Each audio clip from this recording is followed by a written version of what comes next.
तो आज जानिबा भगवान हनुमानकर गदार नाम कौन एवं किए तांको ही गदा देइथिले। आमे समस्ते संकटमोचन हनुमान को पूजा करे। संकटमोचन हनुमान को संकटमोचन एथिपाई कह जाए कारण आमर जेते बड़ संकट पड़ी थाउ बा आमर विराट बड़ संकट जदि आगु आसवाक जाऊँगी ताहले भगवान हनुमान को आम जब पूजा करवा बा आम हनुमान चालीसा पाठ करवा ताहले से संकट निश्चित भाव दूर हम। एक आम समस्ते जानिछे किंतु भगवान हनुमान जी जो गदा अच्छी से गदा केते पावरफुल एवं से गदा तांको किए देइथिले एवं से गदार नाम कौन आपन से जानिछन्ति कि तेणु भिडियोटा को शेष पर्यंत देखते ए सब जानापी। आपड़ केबे भाबिछन्ति कि भगवान हनुमानकर गदा किपरि तैयारी हैला एवं तांको ही शक्तिशाली अस्त्र किए देइथिले एवं हनुमान जी गदार नाम कौन आसंतु ए वीडियो रे जानिबा। भगवान हनुमान गदा केवल गोटे शस्त्र बोली आपन भाबंतुनी बा एक अस्त्र बोली आपन भाबंतुनी। एहा एक अस्त्र हेबा सहित एथिरे लुकायित होइके अछि विभिन्न आश्चर्यजनक शक्ति। आसंतु ए शक्ति विषय आम आज जानिबा। आसंतु जानिबा ए गदार रहस्य एवं एहा पछरे रहिथिबा लुकायित कहानी विषय रे। आपन जदि हनुमान जी फोटो देखिए ताहले बिना गदारे आपन हनुमान जी फोटो केबे भी देखिबेनी। जे कोनोसी फोटो आपनकर घरे भी जाई देखंतु आपन ठाकुर घर जदि हनुमान जी अछंती ताहले तांकर गदाटा निश्चय थिबो।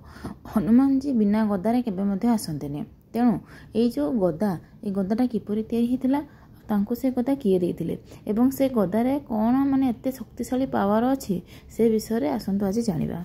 हनुमान जी गदा को शक्ति एवं विजयर प्रतीक बोली मध्य कह जाए एवं हनुमान जी गदा को नहीं शास्त्र रे बहुत गुड़ी कहानी मध्य रही से विषय रे आसंतु किछि जानिबा। कलिजुग रे भगवान रामकर भक्त हनुमान जी को विशेष महत्व दिया जाइछि। शास्त्र रे तांकर गदा को नहीं विस्तृत भाव उल्लेख मध्य करा जाइछि। कह जाए जे हनुमान जी गदार नाम होछि कोमोदिनी।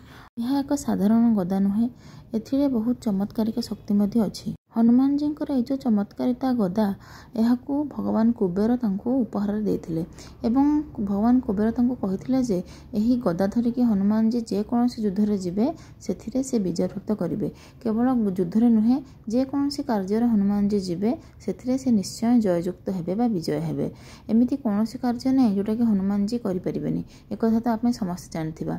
एही गदा को भगवान जी बा भगवान हनुमान जी केवल बाम हाथ रे धरंती सेथिपई कि तांको बाम हस्त गदायुक्त मध्य कह जाए। भगवान हनुमानकर गदा बहुत विशाल एवं शक्तिशाली अटे।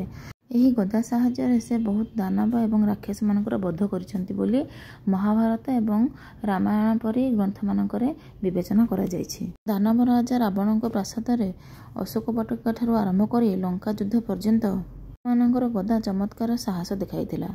कह जाए जे यही गदा अत्यंत भारी थिला जोटा कि देवता माने मध्य केबे उठै परनुथिले। आम हिंदू धर्म रे विश्वास करा जाए जे हनुमान जी महाराज यही गदा द्वारा राक्षस मानक विनाश करथांती एवं यही गदा शिक्षा दिए जे सत्यर सबुबले जीत हुए। यही गदा विषय रे हनुमान चालीसा रे मध्य उल्लेख करा जायछि। प्रत्येक मंगलवार एवं शनिवार दिन हनुमान जी भक्त माने हनुमान जी मंदिर को जाई तांको गदार मध्य पूजा करिथांती।